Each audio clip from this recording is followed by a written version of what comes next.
আমরা দেখতে দেখতে গুলমার্গ চলে এসেছি।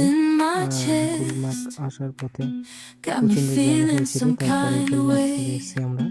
আর গুলমার্গ আসার মাত্রই স্নোফল স্টার্ট হয়ে গেছে, তোমরা দেখতে পাচ্ছ। আর বন্ধুরা দেখো পুরো গাছে কিভাবে স্নোফল পড়েছে দেখো। আর আমার বন্ধু কালা নেই, চশমা পরে একদম জামা পরে স্টাইল মারছে। এগুলো কিন্তু ভাড়া নিয়েছে ওই জামাগুলো, ঠিক আছে।